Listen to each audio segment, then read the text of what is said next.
राहुल गांधी और उत्तर प्रदेश के मधुर संबंध, क्या अखिलेश से दलित मुस्लिम वोट बैंक छीनने की बना रहे हैं रणनीति। नमस्कार, मैं ऋषभ शर्मा और आप देख रहे हैं आचरण न्यूज का खास कार्यक्रम जिसका नाम है आज का मुद्दा मेरे साथ। आज हम बात करेंगे बेहद महत्वपूर्ण मुद्दे के बारे में। पिछले कुछ वक्त से भारत की राजनीति का केंद्र उत्तर प्रदेश बन गया है, जहां सारे राजनीतिक दल अपनी अपनी जड़ें मजबूत करने में लगे हैं। इसलिए आज हम बात करेंगे कि कैसे कांग्रेस और राहुल गांधी लगातार पिछले कुछ वक्त से उत्तर प्रदेश में ज्यादा रुचि दिखा रहे हैं। आइए जानते हैं पूरा विश्लेषण विस्तार से। उत्तर प्रदेश में 2027 में विधानसभा चुनाव होने वाले हैं। इन चुनावों को लेकर सबसे ज्यादा उत्साहित कांग्रेस दिख रही है। दिल्ली और बिहार में नए साल की शुरुआत में ही विधानसभा चुनाव होने वाले हैं, पर कांग्रेस का फोकस पूरी तरह से उत्तर प्रदेश पर इतना ज्यादा क्यों है, यह समझने वाली बात है। जबकि यूपी में कांग्रेस का भविष्य कागज पर तो बिल्कुल भी नहीं है, जबकि दिल्ली में उसका आधार ज्यादा मजबूत है।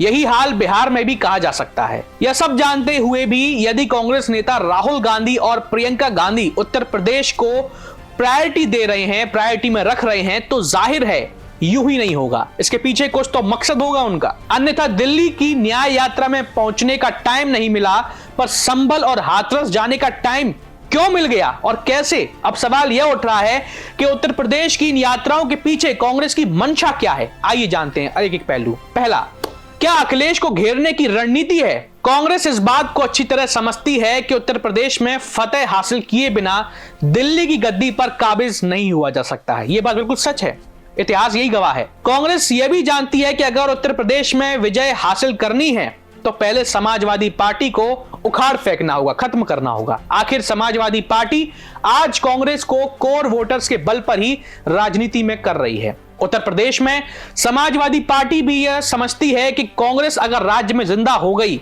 तो उसका अस्तित्व खत्म हो जाएगा। यही कारण रहा है कि उपचुनावों में समाजवादी पार्टी ने कांग्रेस के साथ गठबंधन नहीं करने की रणनीति पर काम किया। हालांकि समाजवादी पार्टी को इसका नुकसान भी हुआ। कांग्रेस के साथ रहने के चलते लोकसभा चुनावों में उत्तर प्रदेश में समाजवादी पार्टी को दलित वोटों का बड़ा सहारा मिल गया था। दूसरा पहलू क्या कहता है? क्या कांग्रेस मुस्लिमों और दलितों का मसीहा बनने के लिए फिराक में घूम रही है? जानिए, कांग्रेस जिस तरीके से काम कर रही है उससे तो यही लगता है कि मुसलमान भी समाजवादी पार्टी का साथ छोड़कर उसका दामन थाम सकते हैं। रामपुर में पूर्व मंत्री आजम खान ने पत्र लिखकर जिस तरह मुसलमानों की अनदेखी का आरोप अखिलेश यादव पर लगाया है, उसे आगे आने वाले दिनों की झलक मान सकते हैं। कोई अनहोनी नहीं होगी कि आजम खान कुछ दिनों बाद कांग्रेस ज्वाइन कर लें। लोकसभा चुनावों के पहले भी कई कट्टावर मुसलमान नेता समाजवादी पार्टी से कांग्रेस की ओर मूव कर गए थे। यह क्रम आने वाले दिनों में और बढ़ सकता है। उत्तर प्रदेश में संभल का दौरा करने की पहले कांग्रेस नेता ने कोशिश की, पर सफलता नहीं मिली। उसके बाद संभल पीड़ितों से कई बाहर राहुल गांधी मुलाकात करते रहे। तुरंत बाद ही राहुल की यात्रा हाथरस में रेप पीड़िता दलित लड़की के परिजनों से मिलने के लिए पहुंची। आज से 4 साल पहले हाथरस केस में पीड़िता की मौत हो गई थी। उसके परिजनों का आरोप है कि उत्तर प्रदेश सरकार ने आज तक ना नौकरी दिया है और ना ही घर दिया है। राहुल उनसे मिलकर उत्तर प्रदेश सरकार पर हमला बोलते हैं। यह भी बताते हैं कि पीड़िता के भाई ने उन्हें फोन करके बुलाया था। जाहिर है कि राहुल गांधी का यह संदेश देश के मुसलमानों और दलितों के लिए यही है कि कांग्रेस उनकी सबसे बड़ी हमदर्द है, क्योंकि अखिलेश यादव संभल और हाथरस को लेकर प्रभाव बनाने से चूक गए हैं।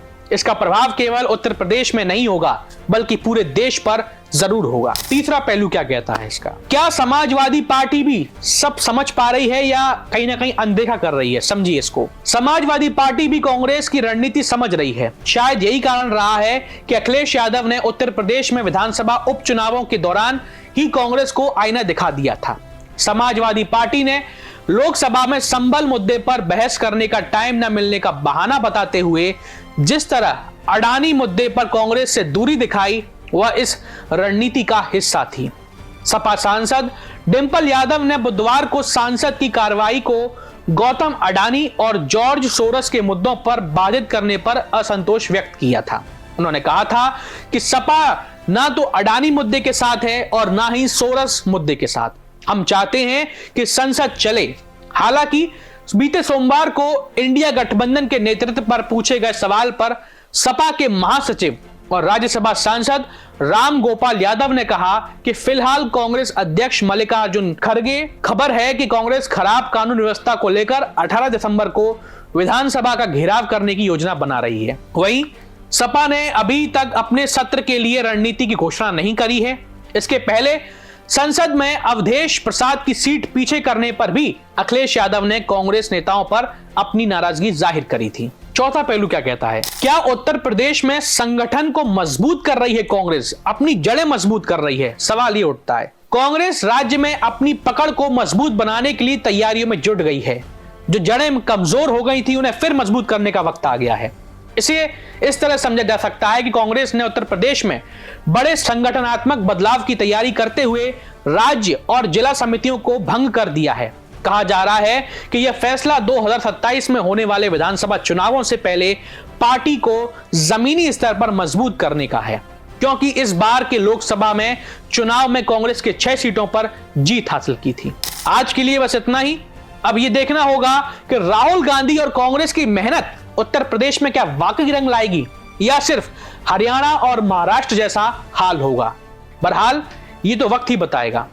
आपको आज का मुद्दा कैसा लगा हमें साझा कीजिए, या आपके मन में भी कोई मुद्दा हो तो हमें बताइए, हम उसे आपके सामने लेकर आएंगे। चलिए अब मैं आपसे विदा लेता हूं।